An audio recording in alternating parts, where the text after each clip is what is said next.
sejdës ato. Kushtet e mbulesës. Kushtet e mbulesës janë e para që ta mbulon tërë trupin. Tërë trupin të jetë i mbuluar me përjashtim të fytyrës edhe durve. Për këtë ka ardhur mos pajtim në mesin e dietarëve, ndërsa për këmbët nuk di dietar që ka thonë se nuk është obligim me mbulu. Prandaj thotë disa nga motrat ndoshta e keq kuptojnë, edhe mendojnë mos pajtimi i dietarëve është mos pajtimi i pranuar. Se ndoshta ka dikush që ka thonë po s'njihet fjala e tij. Po flas për mos pajtimin e pranuar. Në mesin e dietarëve është diskutuar për fytyrën veç, edhe për duart, deri tek nyjet këtu.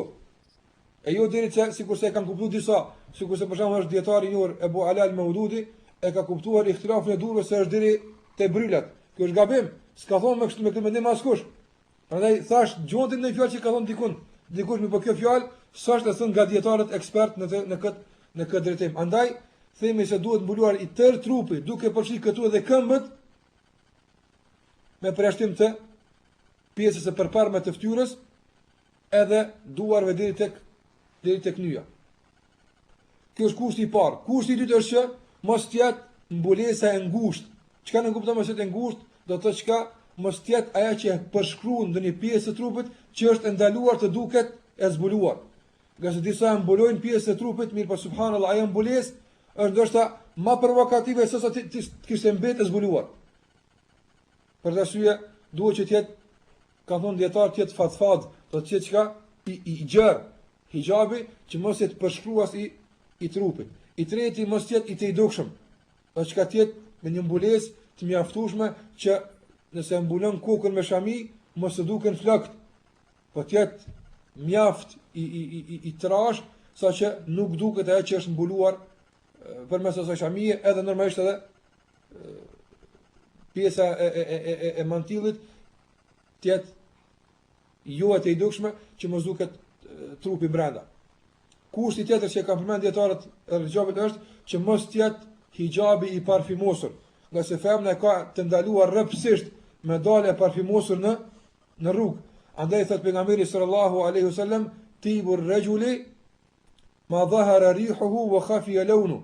Thot Muhamedi sallallahu alaihi wasallam, parfumi i burrit është ai i cili fshehet ngjyra e tij e ndëgjohet era e tij. Në burrit nuk i duket parfumi, nuk bën mund ngjyros burri me diçka që edhe pse ka erë, nga se ngjyrosja e takon gruas. Mirë po burri ka parfum i cili ka ngjyrë të fshehtë, nuk duket, mirë po era e tij është ajo që duket. Ndërsa parfumi i gruas është e kundërta. O tibul mar'ati ma dhahara lawnuhu wa khafiya rihu.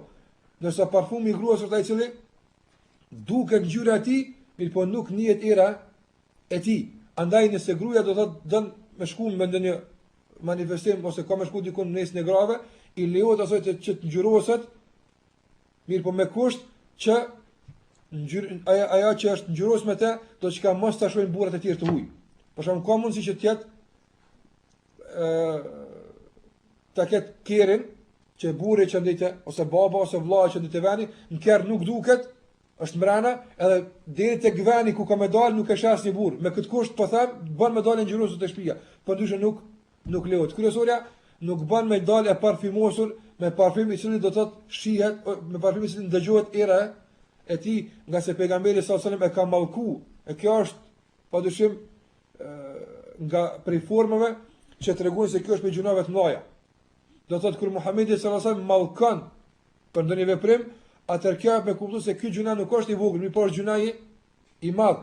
E Muhamedi sallallahu alaihi wasallam ka mallkuar atë grua dhe ka kërcënu edhe me mallkimin e Allahut dhe të melajkeve për atë grua që ka lënë në mes të dy burrave e ndëgjohet era e saj pas që ajo ka lënë afër tyre. Kjo është ta kemi kujdes për këtë çështje, nga se kjo është për gjunave të mëdha. Kushti tjetër që e kam përmendur dietar për hijabin është që mos të jetë i dalluar. Çka i bën që mos të dalluar? Do të thotë femra ka për obligim që të mbulohet për çfarë arsye? Që kur të kalon rrugës të jetë sa më e pavretur. Ka se esenca e gruas është mbetet në shtëpi. Mirë po nuk është ndaluar me dal për jashtë. Esenca është me mbet në shtëpi, nga se Allahu xhalla wala kur ka përmend hijabin në Kur'an, kjo është edukata që na ka mësuar Allahu xhalla wala. Nëse ata na që po vim vendime. I përndëgjën e fjallë Allahu subhanahu wa ta'ala ku thot, wa qarna fi buyutikunna, wa la tabarrajna tabarruj al-jahiliyatil ula. Edhe qëndrani në shtëpiat e juaja, e mos u zbulani si kur u zbulesht në ignorancën e hershme. Që jep me kuptu se esenca ju është me nejtë në shtëpi. E nëse del gruja, atër mos del e zhveshur si kur se zhveshur ignorantët.